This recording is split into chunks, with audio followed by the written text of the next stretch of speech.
저는 이제 그 국민의힘이나 윤석열 측의 전략이라는 게 어떤지 궁금한 게 분명히 민주당 이재명 대표 항소심 선고 직전까지만 하더라도 일단 그 선고 일정이 이재명 대표 유죄를 예상했는지 그 이후면 된다 네. 이렇게 나왔다가 오늘 보니까 김문수 고용노동부 장관 이 문제에 대해서 직접적으로 임명은 처음인 것 같은데 민주당이 폭거를 막으려고 한다면은 4월 18일에 퇴임하는 문영배 이미선 후임을 빨리 지명해야 되는 얘기를 오늘 꺼냈습니다.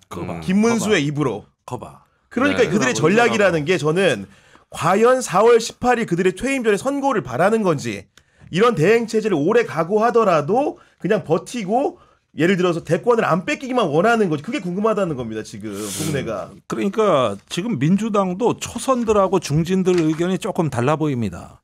그런데 이제 초선들이 조금 강성 아닙니까? 74명이 이제 발표한 그 성명이나 텔레그램방의 내용들이 조금씩 나오는데 사실상 저 국민의힘이 윤석열 그 복귀에 이미 저 빌드업이 들어갔다. 그리고 헌재 무력화가 기본 전략이다. 네.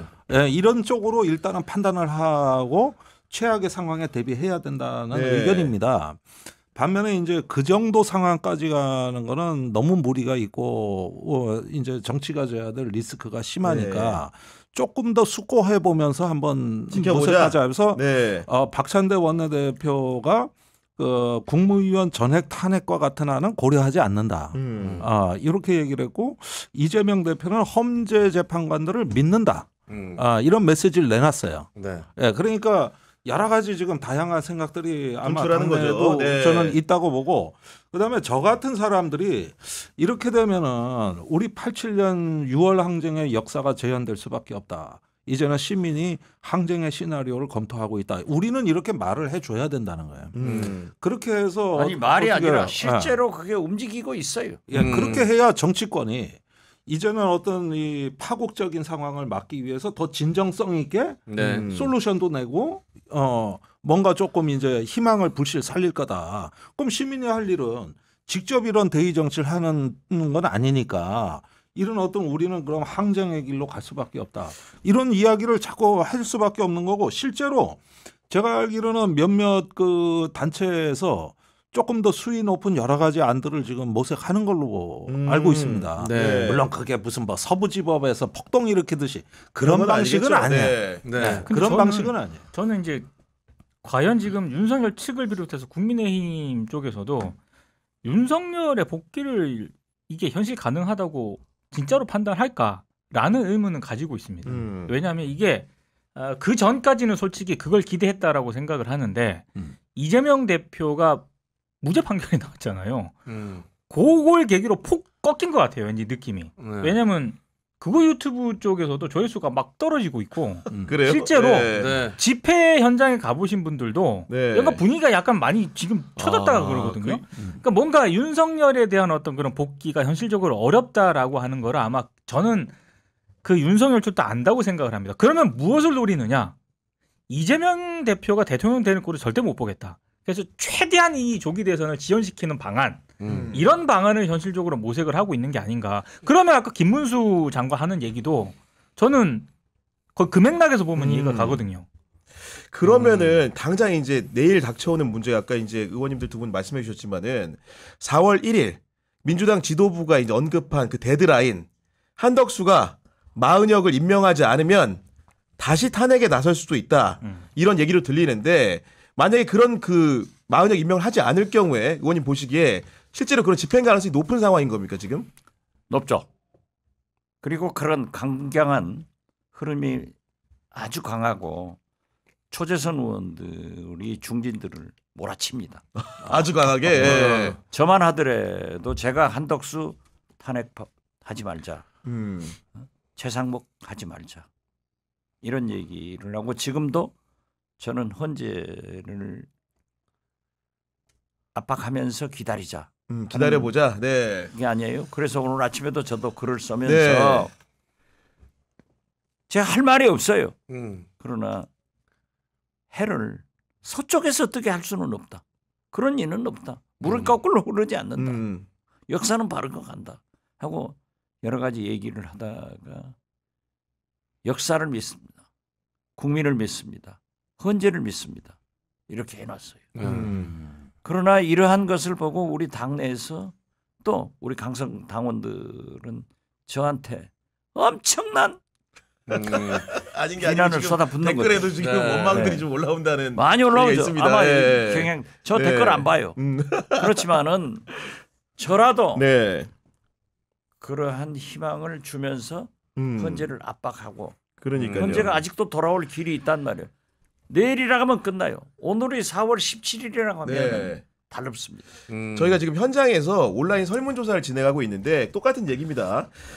이제 민주당 초소한 의원들이 강력하게 만약 임명하지 않을 경우에는 다양한 국무위원들 전원도 탄핵할 수 있다 이런 입장을 낸 데 대해서 혹시나 우리 구독자 시청자 여러분들은 어디까지가 탄핵 범위라고 생각하냐 보기를 드렸는데 1번 보기가 한덕수, 2번 보기가 한덕수 최상목, 3번 보기가 국무위원 전원, 4번 보기는 누구도 탄핵할 필요 없다인데 국무위원 전원 지금 61%, 한 1,500명, 1,600명 정도 참여해 주셨는데 그렇고 두 번째가 한덕수, 최상목 해야 된다가 30%, 한덕수만 해야 된다가 7%. 여론은 사실은 이렇게 아마도 지지층 그룹에서는 굉장히 지금 이 전 정부의 그 전국 국정 운영에 대해서 불만감을 많이 가진 것 같아요.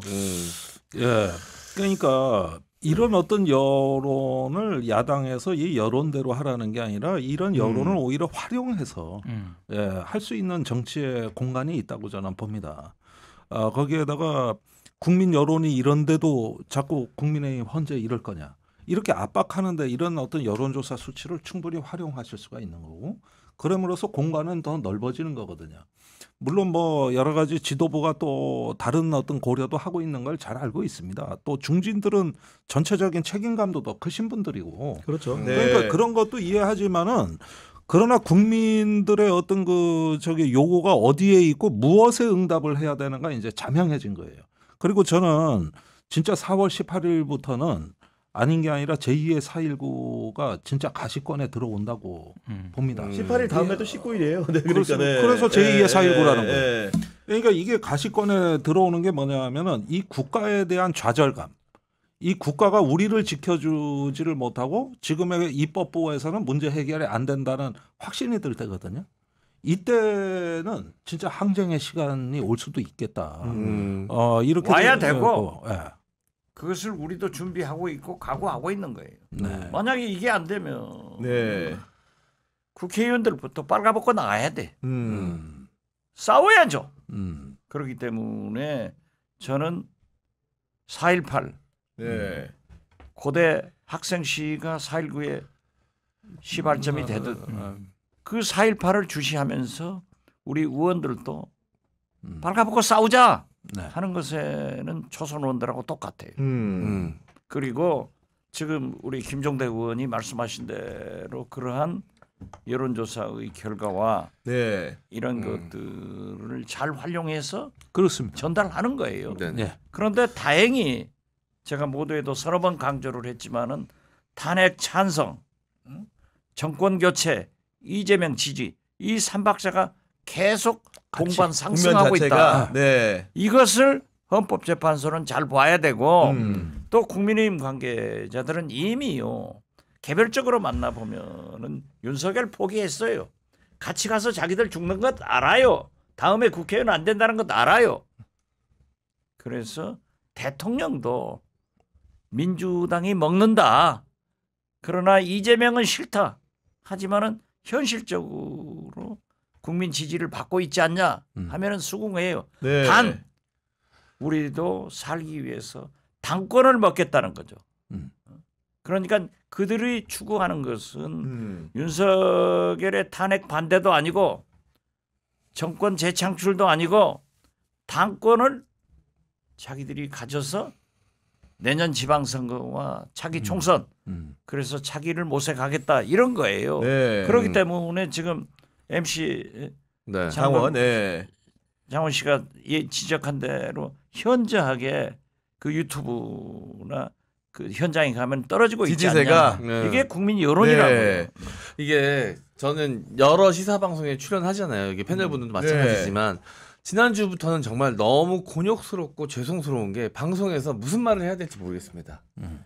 이 방송하는 사람인데 시청자분들을 상대로 그러니까 우리가 이제 때가 됐습니다. 공수표만 날릴 수가 없으니까 이제 뭐 네. 주창 들고 나가야 됩니다. 이런 말 어떻게 합니까? 못 합니다. 그렇죠. 예. 근데 그렇다고 이제 헌재가 그래도 우리가 그 끝까지 이 믿음과 신뢰를 갖고 있어야 됩니다. 그런 극악무도한 선택을 헌재가 하진 않을 것이다. 늦춰지긴 했지만 이런 말도 이제 못 합니다. 또 그나마 했던 건 민주당의 전략, 야당의 전략을 우리가 믿어야 됩니다. 믿어봅시다. 잘하고 있습니다라는 말도 지난주부터는 입 밖으로도 못 꺼냅니다. 댓글창 분위기가 그래요. 이제는. 그렇습니다. 그래서 무슨 말을 해야 될지 모르겠어요. 이제 그래서 방송 나가면 너무 죄송스럽고 곤욕스럽고 네. 이 어떻게 해야 될까? 이 솔직히 선택을 할 수가 없는 시간들이 계속 흘러가고 있거든요. 그런 상황은 막아야겠지만 네. 국무위원들을 뭐 전부 탄핵할 수 있다라는 그런 얘기가 어쨌든 야당 쪽에서 일각에서 나오고 있는 거 아닙니까? 네. 근데 그게 제가 봤을 때 보수 진영 쪽이나 극우 진영 쪽에서는 상당한 타격감을 입힌 것 같긴 하더라고요. 아, 그 상대방 진영에는 제가 네. 그거를 어떻게 판단을 하게 됐냐면 조선일보가 오늘 기사를 하나 썼는데 한덕수 권한대행한테 일종의 재연을 하는 거거든요. 그게 뭐냐면은 지금 국무위원 구성원 과반수 출석으로 개의한다고 돼 있잖아요. 이거 한덕수 권한대행이 탄핵되면은 이걸 어떻게 커버를 못하니까 빨리 권한대행으로 있을 때 구성원 과반수 출석 개의를 이게 대통령령 개정으로 바꿀 수 있다라고 주장을 하면서 네. 시행령이 돼 있어. 네, 시행령으로. 네. 그러니까 구성원 2인 이상으로 바꿔라. 방통위 같이. 방통위 같이. 하자는 거예요. 그러니까 당신이 탄핵되면 이거를 못하니 탄핵되기 전에 이걸 빨리 바꿔라. 야당이 탄핵이라는 그런 강수를 두기 전에 네. 이렇게 반응을 하거든요. 조선일보가 이거를 진짜로 야당이 이 탄핵 카드를 든 거에 대해서 이거 바로 즉각적으로 기사를 그리고 내는 거예요. 어제 바로 국민의힘 권성동 원내대표가 반발한 부분이 그 초선 의원들하고 그 방송인 김어준 씨하고 이재명 대표를 내란 선동, 내란 음모죄로 지금 고발하겠다 이렇게 나온 거 아닙니까? 아니 내란 예. 미친 사람들이 내란 선동죄를 고발한다니까 그건 진짜 코미디 아니야. 아니 근데 저는 여기서 궁금한 게 김어준 씨는 네. 여기 고발 대상에 왜 포함된 거예요? 저는 아직도 이제 기사를 보더라도 민주당 의원들은 뭐 그렇게 주장했다 칩시다. 이재명 대표 그 당의 수장이니까 그러다 치는데 네. 김어준 씨는 이름이 여기 왜 올라 있는 거예요? 어떤 도표를 보니까 네. 매체는 기억이 안 나는데 김어준 씨가 지시를 내렸고 그거를 이재명 대표가 승인했고 민주당 의원들하고 야당 의원들이 호로로 간 거다. 그래서 저는 그런 그래서 거예요? 예. 그 김어준 씨를 유독 싫어하는 사람, 물론 이제 국민의힘 사람들은 다 기본적으로 싫어하지만 유독 싫어하는 사람 중에 한 사람을 항상 거론되는 게 김건희이거든요. 그래서 들어가 있지 않을까라고 저는 개인적으로 좀 추측을 해봅니다. 아니면 좀 너무 생뚱맞게 들어가 있잖아요. 정치인도 아닌데. 김어준 씨가 가지는 방송가에서 영향력 뭐 이런 거 다 인정을 하지만은 그 민주당 중진 원로 의원으로서 이런 얘기는 네. 좀 불편하지 않습니까? 솔직히 말해 김어준 씨가 뭐라고? 솔직히 자존심 상하시는 인간 아니에요, 이거는? 아니. 김어준 의원님 이름이 들어가 있었어야지. 저도 출연하고 수십 년 관계가 있지만 아니 고발하면 했지 김어준 눈 하나도 깜짝 안 할 사람이에요. 그 왜 고발하는지 알 수가 없어요.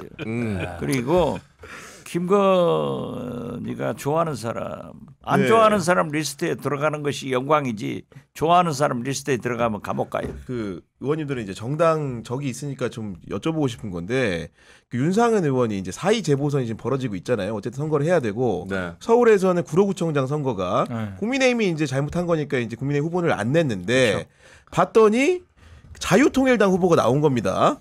구로구청장 후보로 이강산 후보인가요? 근데 이분이 신도림역에서 집중 유세를 하는데 누가 갔냐? 대통령의 뜻을 전달한다는 윤상현 의원이 가서 지지 운동을 했답니다.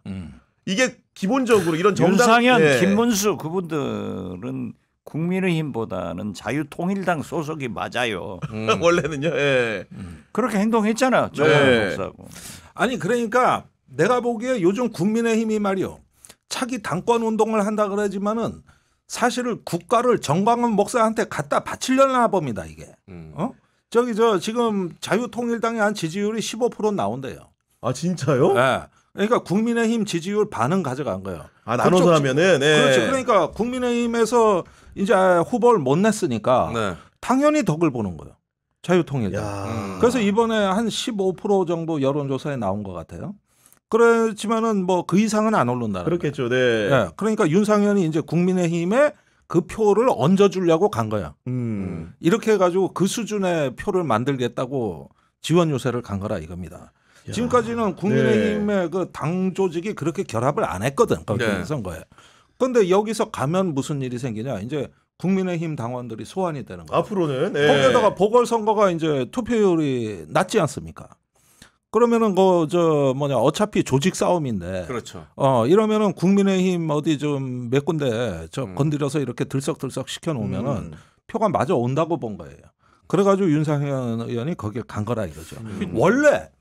원래 국민의힘은 새누리당 시절부터 이 극우 정당하고는 상당히 사이가 안 좋아요. 아 그렇죠. 굉장히 안 좋습니다.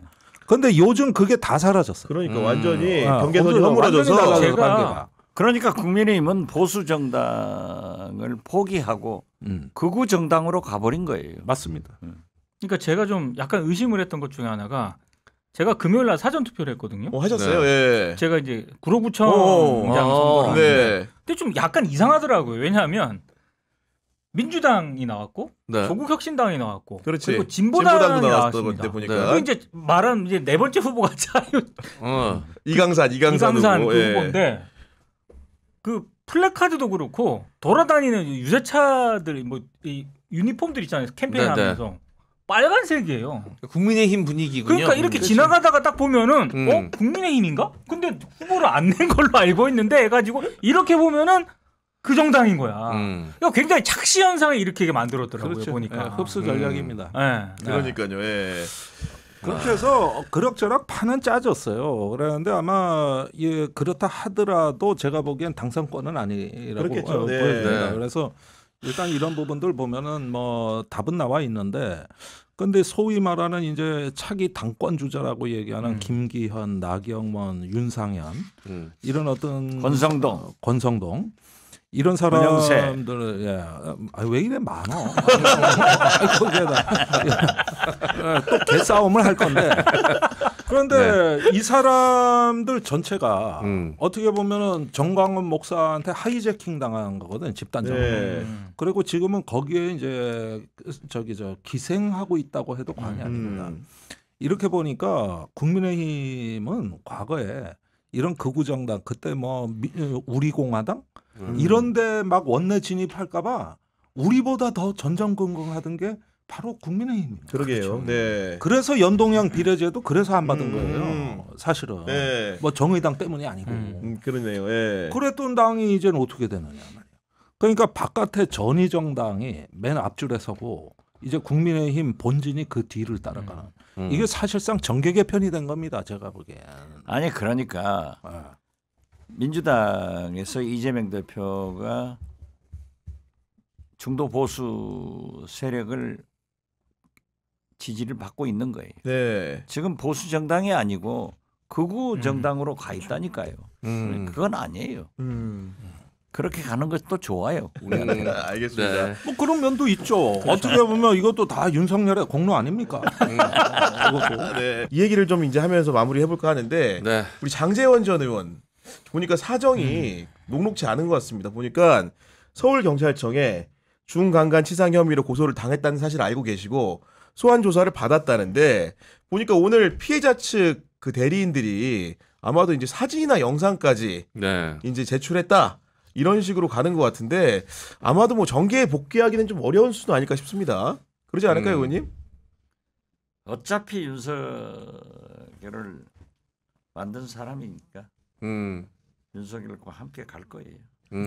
네, 아주 감명하게 말씀을 해주셨는데. 네. 아니 뭐 이거 게다가 지금 너무 구체적인 정황 증거들이 다 나오고 있고 그 당시에 피해자분께서 써나왔던 뭐 일기 내용이나 여러 가지 것들이 피해자분이 하시는 말씀이 거의 사실에 부합한다라는 증거들이 많이 나오고 있기 때문에 그러니까요. 그 당시에 전혀 아니라고 이건 무슨 그 공작이 있는 것 같다라는 식으로 부인을 했었거든요. 맞아요. 그러니까 네. 거짓말을 하는 게 그러니까 죄도 죄지만 거기에다가 거짓말까지 추가가 됐죠. 이거는 돌아올 수 없는 강을 그렇죠. 건넌 것 같습니다. 네, 맞습니다. 그러니까 어떤 특권과 방종의 어떤 정치를 했고 지금에 와서 거짓말을 했다는 겁니다. 이것이 이제 그 결합이 되고 나면은 사실은 이제 정치를 더 이상 하기는 이제 힘들 것이다. 네. 우리 국민들이 아무리 분열되고 갈라져도 이것까지 용납하기는 이제 한계 상황을 넘은 것 같고 네. 생각이 들어요. 그러니까 뭐 같은 당에 있는 뭐 김미애 의원 부산 지역구가 같기도 하죠. 지역에 같이 출마를 했던 어떻게 보면 가까운 분임에도 불구하고 이분도 이제 글을 올렸는데 누가 명신 안 했다면 딱 장제원 네. 전 의원 얘기입니다. 누구든 돈과 권력에 힘입어 약자를 괴롭히고 범죄를 저질러서는 안 된다. 잘못을 저질렀으면 반성하고 상응한 처벌을 받아야 할 뿐 2차 가해를 결코 용납하는 사회가 되어서도 안 된다 이렇게 얘기했거든요. 네, 어떻게 보셨습니까? 사실 이 정도 되는 증거나 네. 문자 뭐 이런 것들이 지금 많이 보도가 됐잖아요. 언론들이 저는 약간 좀 이상한 것 같긴 합니다. 네, 너무 보도에 약간 달라요. 소극적이다. 만약 아니, 민주당 의원이 그런 비슷한 일이 있었으면 아마 세상 가루를 만들었을 그걸 떠나서 겁니다. 이 정도 지금 뭐 문자 나왔죠. 아. 정황 증거 나왔죠. 또 3년 전에 썼다는 뭐 일기라든가 글 네. 이런 것까지 다 나왔단 말이에요. 이 정도 되면 저는 충분히 쓸 수 있다라고 보거든요. 네. 근데 의외로 뭐 경향, 한겨레, MBC, JTBC 쓰는 곳만 쓰고 아예 무시하는 곳은 무시를 해버려요. 그러니까 이건 뭔가가 굉장한 차이가 있다. 네, 사안의 심각성에 비해서는. 네. 반면에 또 이제 그 어떻게 보면 소식 중에 하나가 검찰에서는 윤석열 대통령의 구속 취소를 전후해서 2차례에 걸쳐서 문재인 전 대통령한테 아마도 이제 나와서 조사를 받으라 이렇게 통보를 한 것 같습니다. 그러면서 이제 오늘 이제 윤건영 의원을 비롯해서 민주당 의원들이 뭐 아마도 기자회견도 한 것 같은데 이렇게 얘기했거든요. 전직 대통령에 대한 예우는 단 1도 찾을 수 없을 정도로 저급했다. 이런 비난했거든요, 의원님. 전직 대통령 아직 안 됐으니까 네. 윤석열은 예우 받잖아요. 네. 너무 대조적인 풍경이다. 그러니까 그렇죠. 네. 대한민국의 공권력이나 네. 검찰 권력은 네. 항상 선택적으로 적용되니까 국민이 기분이 나쁜 거예요. 네. 아니 그리고 이런 상황이라는 게 이제 일부에서는 이제 정략적으로 이렇게 상황 말 그대로 이제 시선을 돌리기 위한 목적을 네. 가지고 이제 그렇죠. 시점도 정하는 게 아니라 이런 의혹도 제기하고 있거든요. 네. 사실 문재인 대통령 거는 너무 오래돼서 네. 지금 특별하게 새로 불거진 현안이 없습니다. 네. 그런데 이제 그 지금에 와가지고 소환장을 보낸 거거든요. 네. 이렇게 하면은 물타기로서 일단 분산시키고 그래서 어떤 한쪽으로 비난이 집중되는 걸 막을 수 있다. 네. 이런 어떤 차원에서는 상당히 정치적 계산이 있다고 보여져요. 그러니까 이재명 대표 2심 무죄 나오자마자 뗄감 없으니까 바로 또 전 정권. 맞아요. 다른 뗄감 또 바로 주소. 이재명 아니면 문재인, 이재명 아니면 전 정권, 이재명 아니면 전 정권 하다가 이재명 이제 이게 다 뗄감이 다 이제 소진돼 버리니까 다시 바로 갈아타가지고 어쨌든 구구 지지자들한테 뗄감 줘야 되거든. 문재인 뗄감 갖고 온 거지. 저는 그러니까 또 이재명 대표 실패하니까 이쪽으로 지금. 저는 그 심우정 검찰총장 딸 관련 채용 비리 이야기 좀 딱 나왔을 때 처음 딱 나왔어요. 처음 보도 나온 날 제가 아침 방송하면서 그랬어요. 농담 삼아서 이거 문다혜 씨 얘기 갑자기 쓱 꺼내가지고 오후에는 그거 기사 쏟아지겠는데요? 근데 그냥 농담반 진담반으로 해서. 근데 진짜 귀신같이 오후에 그렇죠. 문다혜 씨 갑자기 뭐 달라진 사안도 없는데 기사가 쏟아지더라고. 그러니까 타이밍이 네. 굉장히 이상하죠. 그러니까 여러 가지로. 네. 그러니까 이 자녀 문제는 자녀 문제로 다른 자녀 문제로 막는다도 있고 이재명 네. 그 뗄감은 이제 잠시 쓸 수 없는 휴식기에 상태가 들어가니까. 휴식기에 들어가니까 그렇죠. 다시 전 정권 뗄감 가져온 거 맞아요. 말고는 뭐 저는 다른 이유가 없어 보입니다. 왜냐면 새로운 이슈가 전혀 없거든. 그게 서초동 편집국장이 하는 일이에요. 서초동 헤드라인 바꾸기. 그렇지. 그런데 그 사람들의 이제 방식이 이거를 법조 기자들은 당 모의주기라 그래요. 이렇게 뿌려준다는 거거든. 단독 기사를. 그러면 와서 주워 먹는 게 꼭 닭들이 와서 쪄 먹는 거야. 그래가지고 그래서 한동훈이 그거 이제 기사 줄 때 요거를 법조 기자들은 오늘도 닭 모이 줬다냐? 요렇게 이거 얘기하고 언론인들이 들으면 너무 자존심 상하. 여기 언론이 있습니다. 기자가 있는데 노코멘트 하겠습니다. 이 정도면 장닭인가요? 덩치가 이 정도면은 오골기죠, 오골기. 아니, 어쨌든 15분짜리 장닭이지. 연계는 아니야. 그건 맞아. 그러니까 이런 이것도 법조인들이 하는 얘기예요. 그래서 이런 어떤 면에서 또 편집국이 가동을 했다. 그런 면에서는 이제 뭐 또 옛날에 우리 익히 알던 버릇이 다시 도진 것 같아요. 알겠습니다. 오늘도 정치권의 다양한 이슈 나누다 보니까 마칠 시간이 다 됐습니다. 지금까지 박지원 의원, 김종대 의원, 민동기 시사평론가, MC 장원님과 함께했습니다. 가기 전에 하나 궁금했던 게 이 태극기 옆에 그 달고 계신 배지 뭐 어떤 겁니까 이게? 민주당 배지 아닌가요? 민주당 배지. 멀리 봐가지고 안 보여가지고 태극기하고 같이 붙어 있는 건가요? 우리가 의원들 이제 태극기를 붙여서 출입하는데 그렇게 비표를 사용했는데 당에서 또 민주당 같이 민주당 표시를 해가지고 혹시 태극기 옆에 있어가지고 이스라엘기인 줄 아셨어요? 왜냐면은 저게 못 보던 배지인데 다셨죠. 최근에 다신 거죠, 그죠? 그러니까 민주당 배지에다 태극기까지 부착을 해가지고 이렇게 한 거죠. 그래서 이제 새로 발견해서 여쭤본 겁니다. 알겠습니다. 예리하시네. 알겠습니다.